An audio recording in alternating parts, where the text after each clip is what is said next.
Hello, hello, hello. This is Danny Ceballos with Unleashed Consulting and the Best Boss podcast. Today, I wanted to share with you some of the latest research and results that are coming out of McKinsey Consulting. McKinsey Consulting is the preeminent large-scale consulting firm out there that works in leadership and management development, and they do some tremendous research.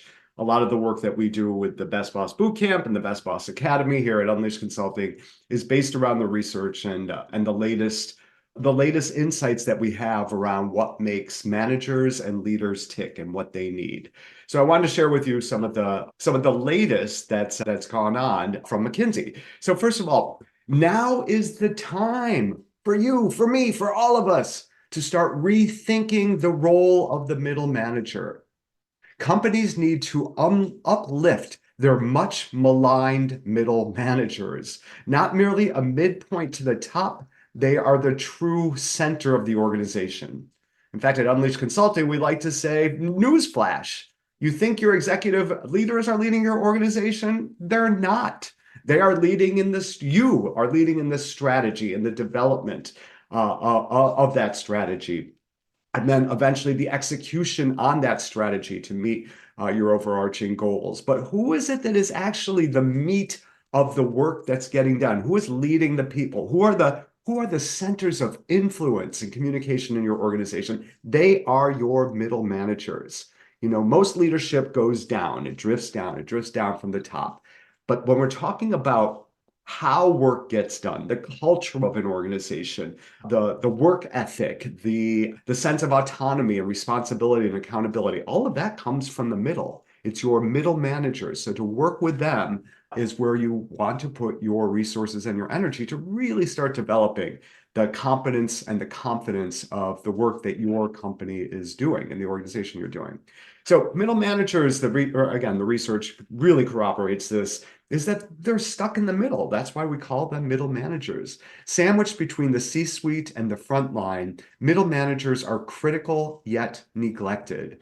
Bureaucracy and administrivia keep them from the most crucial task, managing people. We know that at Unleashed Consulting, that's all we do, is we work with managers and leaders on how to best manage themselves, right? Know thyself as a leader, and then how to manage their people, how to manage and lead their people in their organization.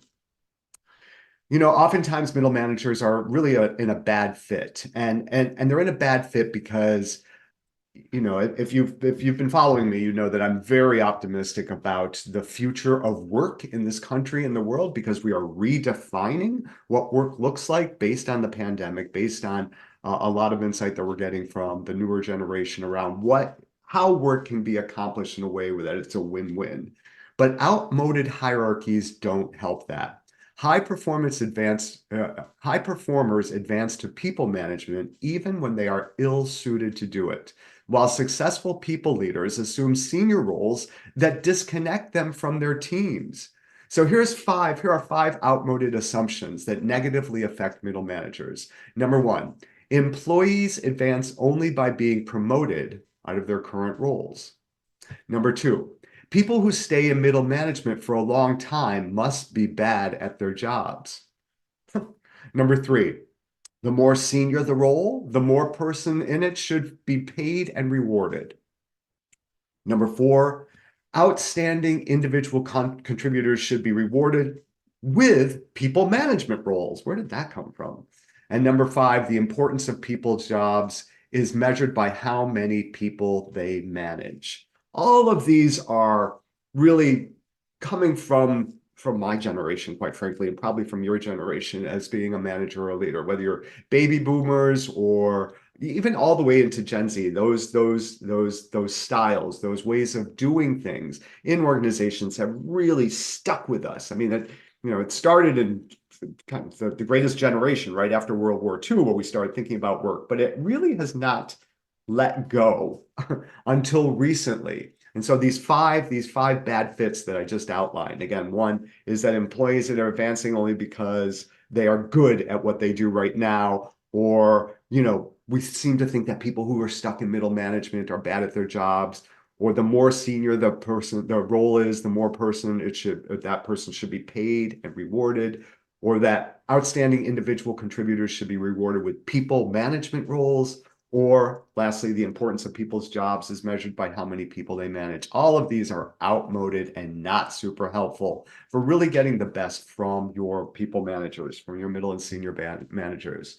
So to help mend this middle manager role conundrum, what we can do is to start to create and think about two career paths for the folks that are working in our organization.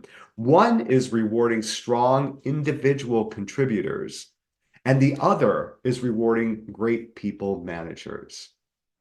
I'll say that again. There are two different paths that we can start to philosophically and to practically build in our organizations. One is to reward, to develop the individual contributors so that they are continuing to be the best individual contributor that they can be. And secondly is to realize that doesn't work for everybody. And we want to have folks, of course, we want to have folks move into people management skills, the way people management roles, the way we have for many years. But we want the right folks. We want the right fit. So we can start to build that path, a very separate path. There's the path for the individual contributor, and then there's the path for the people manager, the project manager, the person who moves up because they can manage larger responsibilities. Okay. But you see, even the language that I'm using when I'm using larger responsibilities, not necessarily more important responsibilities, but more people, more tasks, more projects, more, right? That's one track. But boy, oh boy, when we don't value our individual contributors for being the best that they can and not put the carrot in front of them of becoming a manager, a people manager, and we can start to put that mode aside and really start rewarding people for doing the best that they can and really contributing to our overall bottom line and our mission.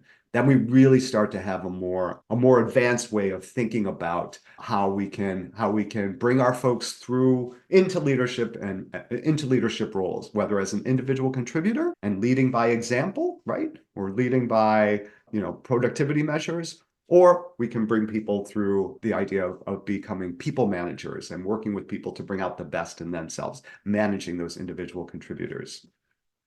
So a couple more points important is to note that promotions aren't always the best reward for people. Many middle managers, according to the research, prioritize autonomy, responsibility, and compensation over management.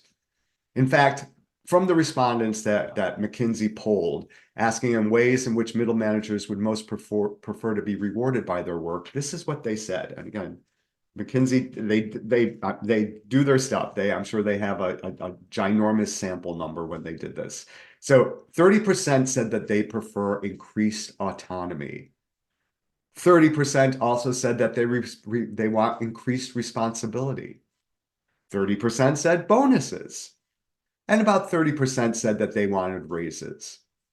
26% want promotions. 22% want learning opportunities. 18% want recognition, and only 4% are doing it for the experience. But you see, there are a whole bunch of different ways in which we can reward managers by providing more autonomy, more responsibility, more learning opportunities, and more recognition. Compensation is part of it, right? But basically, by and large, it never trumps the whole idea of being seen, heard, and valued. And then lastly, it pays to keep middle managers happy. Companies with managers who regularly exhibit healthy management behaviors generate between 3 and 20 times greater bottom line results than any other company. Healthy management practices have really led to tremendous increases in productivity, competency, and confidence of managers in an organization when companies are intentional about developing, understanding, bringing into middle managers. When we're just kind of sloppy or go along with how things have been in the past, nothing really changes. So this is your opportunity and your invitation to really start thinking about what can I do differently to get the best middle managers that I can by developing them, by rewarding them, but also by honoring them and what they need and what they're looking for today. All right. Thank you so much. This is Danny Ceballos with your Best Boss Bootcamp. or your Best Boss podcast. And I look forward to seeing you next time. Take care now. Bye-bye.